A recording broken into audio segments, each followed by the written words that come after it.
Good morning. Sister Edith and I are delighted to be with you here this week for your parish mission. And I might understand that you do this every year, so you know what a parish mission is all about. Our responsibility is to help facilitate your own prayer and reflection through the gift of poetry, of stories, of insights, and hopefully some new concepts and some old ideas, to once again bring all of us back again to the experience of the person of Jesus. And in that experience, to be able to be reminded of our fulfillment in Him, to share that experience, that good news, with those we are in contact with. And so, again, just a reminder, this work is a work of the soul, the interior life. And so, the expressions of the soul are known to all of us Catholics quite well. The expressions are metaphorical, they're symbolic, they're images, and yes, they're stories. And believe it or not, through trauma and pain, as well as joy and ecstasy. So this is why we love to tell stories as human beings. And even more, we love to listen to stories. Wouldn't you agree? All stories are true. Some of them actually happened. So let's begin with a story that actually happened. A story told by Sister Bridget Haas when she was working in a convalescent home back east. It's a story about Veronica, admittedly a deep and painful, tragic story of life. You see, Veronica was happily married for many years. She and her husband had brought into the world two lovely sons, both adolescents. And one night, the two sons, having received permission from their parents to go to a party, never returned home because they were tragically killed by a drunken driver. The shock, the trauma, the deep grief of the parents could not in any way be assuaged or found a place of deep meaning. And as a result, as often happens in these tragic stories, the grief was too much for the father to bear, and it tore apart their marriage. And so he left his wife. What made this a perfect storm was that about 6 months before the accident that took the life of her two sons, she had been diagnosed with the beginning stages of multiple sclerosis. So here she was, a woman who had lost her sons, who lost her marriage, and now was losing her health. This was the story that she told Sister Bridget. So one day, after Veronica had been in the convalescent home for many years, she was now confined to a motorized wheelchair. She said to Sister, guess what? Today's my birthday. Well, happy birthday, Veronica. I have a big favor to ask. Well, what's that? Could you get me a glass of champagne in a fluted glass with a strawberry on top? Sister Hands and Hips says, do you know where you're at? Yes, I know, but it's my birthday, sister. Well, I'll do my best. So she goes off in the kitchen, and lo and behold, they're able to find a bottle of champagne and a fluted glass and a strawberry. So Sister proudly comes out, happy birthday, Veronica. Sister Len relates that Veronica pushed the lever in her motorized wheelchair so it made a donut in the middle of the foyer of the convalescent home, and she raised her glass and said, to life, to my life, I give you thanks, O God. Sister Bridget was stunned and awed by the faith of this woman. She got it. She got what the prophet Isaiah proclaimed, what Jesus teaches, what all of us are called to do and be as authentic human beings, to find, to discover, to celebrate the light that is in the darkness of our lives. Yes, Veronica embodies for us how to truly live our lives with meaning and depth and a soulfulness, to find a place even in darkness, a place to give thanks and praise to God for what is.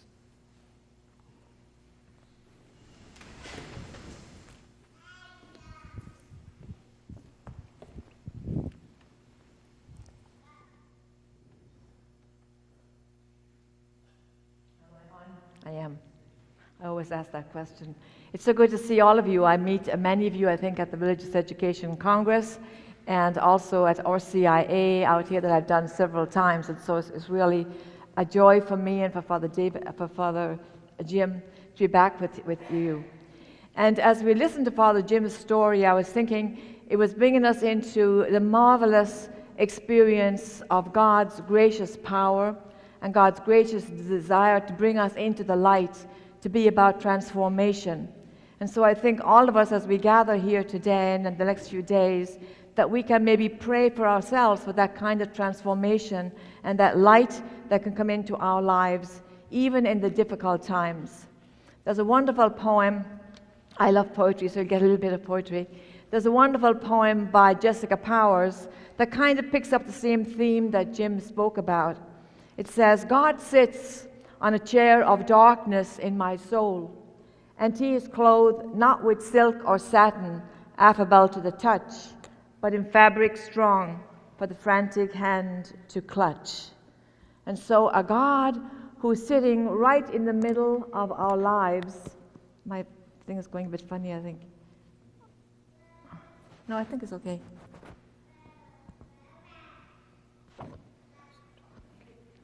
The wonderful works of technology. Anyway, I'll say the poem again.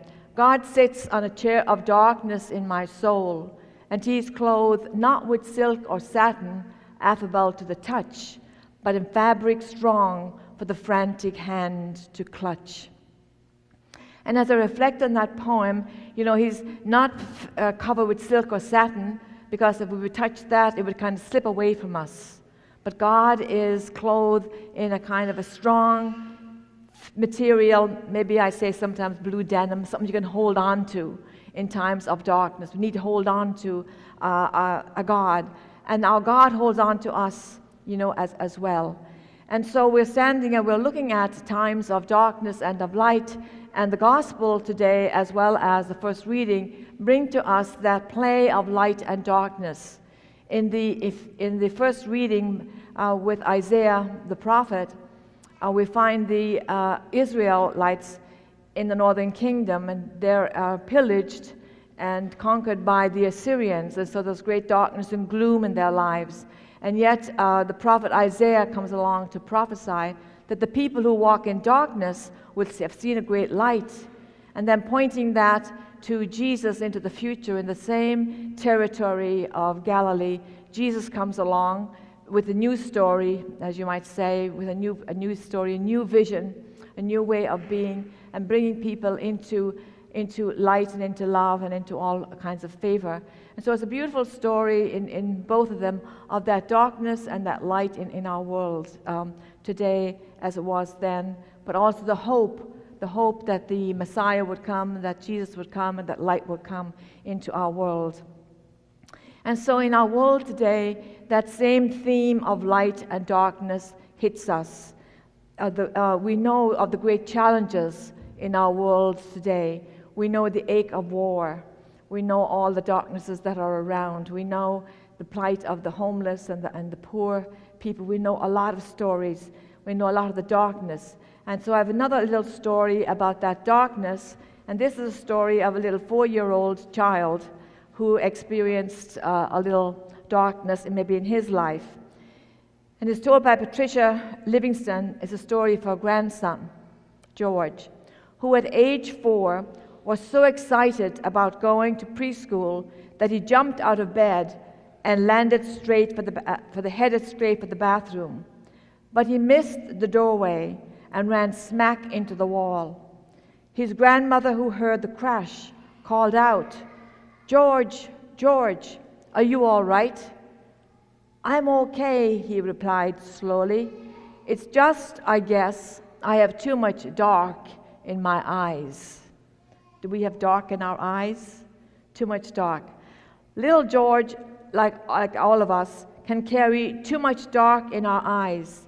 It is a darkness that can envelop us when we give way to negativity, when by a word or a look or a comment we tear down rather than build up. We have too much dark in our eyes when we are wrapped up in our own agendas, obsessed by status. Let our inner compulsions have their way. We are weighed down by worry and fear, unable to move on with life. And that's a part of the darkness of our world today. But we also know of the tragedy that 65 million people are displaced around the world. Immigrants, they recount the hardships that are often theirs, and they're often minors without parents. And in the last 5 years, 100,000 children crossed borders. And we've seen their images, we've seen their pictures on television, where little children are helping little children. No sign of a parent, no sign of an adult with them, but they're holding hands and helping each other along. A Somalian poet says this about that great tragedy. His name is Warsaw Shire. He says, "No one puts their children in a boat unless the water is safer than the land. No one spends days and nights in the stomach of a truck feeding on newspaper unless the miles traveled mean more than a journey." And sadly, for these children, often the miles traveled mean nothing but the miles they traveled. They get nowhere. They get drowned along the way, or they get lost, or whatever. And so it's a sad picture of our world, maybe, but we don't stay there. Because woven through our scriptures today are words of promise and words of encouragement, calling us to hold firm, that God walks with us, God awaits us in the darkness, and He assures us that the light will come. The psalm says, "Wait for the Lord with courage, be stout-hearted, wait for the Lord." But perhaps we are the ones who are called to enable the light to glow, to be bearers of hope and of promise. And so another story, this time a story told of Robert Louis Stevenson. You will all know him in Treasure Island, and he was a 19th century Scottish poet and novelist. And during an extended period of illness in his childhood years, he was found gazing out his window one evening at dusk, fascinated by the sight that held his attention. Finally, the nurse inquired as to what he was looking at so intently, and he replied, "I am watching a man punching holes in the darkness." It was the lamplighter at work that intrigued him, lighting the gas lamp for the oncoming night. And that's a good metaphor for our lives as well. The question is, are we lamplighters? Are we punching holes in the darkness? Or are we creating maybe more darkness? I'm sure we're punching holes to allow the light get in through the cracks. That's our call, to punch holes in the darkness. But often we know that the struggles of life can focus the light. They are gift in disguise. The poet Mary Oliver writes, "Someone I love gave me a box of darkness. It took me years to understand that that too was gift." Sometimes in your life, in my life, the darknesses, the struggles that we encounter actually hew out places in us that make us more open, more ready to listen without judgment, and more empathetic. When I look at my own life and think of places where darkness was, or where I walked through darkness, difficult at the moment, but in hindsight, making me a better person, making me more compassionate and more open and more life-giving, hopefully. And so that light is always there for us, the light that God gives to us. A God who truly cares will hide us in times of trouble. He will set us on a rock, as a psalm says, and do everything to help us to trust that even though we struggle and grapple through the ups and downs of life, we will finally emerge stronger and more vital in our world.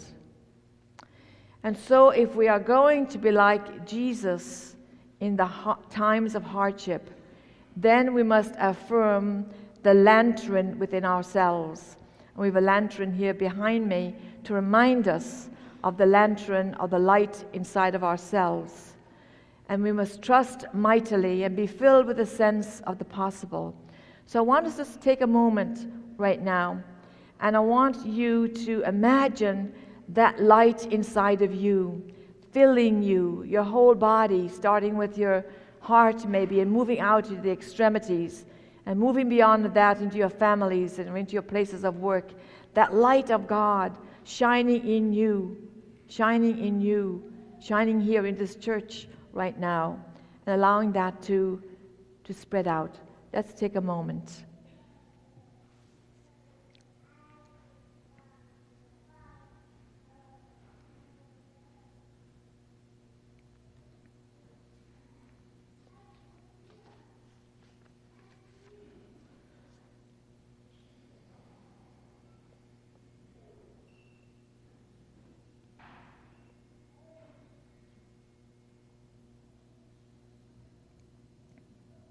Hildegard of Bingen, a wonderful contemplative woman, says this: when you meet a person walking down the street, say, "Watch out, watch out. There goes a glistening, glimmering image of God." If that light is shining in us, in this church right now, if we could see, we are glistening, glimmering images of God. And again, the psalm says to us, "The Lord is my light and my salvation. Whom should I fear?" And so we have the testimony of another young woman, Etty Hillesum, a Dutch young Jewish woman who died in Auschwitz. And on her way in the train to her death, somebody asked her, "How do you feel being in the clutches of the Nazi?" And she says, "I'm not in the clutches of anybody, but in the clutches of God. And if I'm in the clutches of God, then I have nothing to fear."